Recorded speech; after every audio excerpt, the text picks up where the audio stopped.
চলো আজকে এই ডিমের ট্রেগুলো দিয়ে কিছু একটা বানানো যাক। আমাদের বাড়িতে কিন্তু এই ডিমের ট্রেগুলো কোনো কাজেই লাগে না, হয়তো ওই মাঝে মাঝে একটু মশা তাড়াতে লাগে, বাকি সময় এগুলোকে ফেলেই দেওয়া হয়। তার মধ্যে থেকেই একটা ডিমের ট্রে নিয়ে আমি ভাবলাম কিছু একটা বানানো যাক। তো মোবাইলে সার্চ করতে করতে একটা সুন্দর জিনিস দেখতে পেলাম আর আজকে সেটাই বানাতে বসে পড়েছি।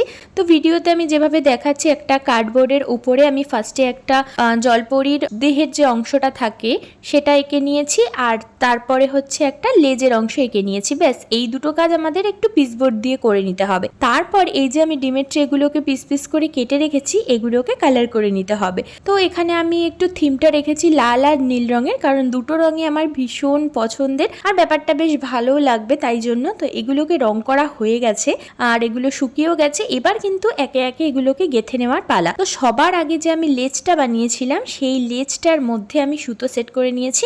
তারপর এখানে আমি দুটো পুঁথিকে গেঁথে নিচ্ছি ওই সুতোটার মধ্যে। আর মাঝখানে এমন একটা কাণ্ড ঘটেছে, এই কাজটা করতে গিয়ে আমার এত দিনের পুরনো এই কাজের সুইটাকেই আমি ভেঙে ফেলেছি। তো যাই হোক, লাস্টে অনেক কষ্ট করে সুতোটার মধ্যে সমস্ত এগুলোকে সেট করেছি, মানে ডিমের ট্রে আর পুঁথিগুলোকে। তো যাই হোক, এবারে কিন্তু উপরের যে অংশটা ছিল জলপরীর সেটাকে আমি মাস্কিং টেপ দিয়ে সেট করে দিয়েছি। এই হচ্ছে জলপরীর ফাইনাল লুক। কেমন লাগলো তোমরা কমেন্ট করে আমাকে অবশ্যই জানিও।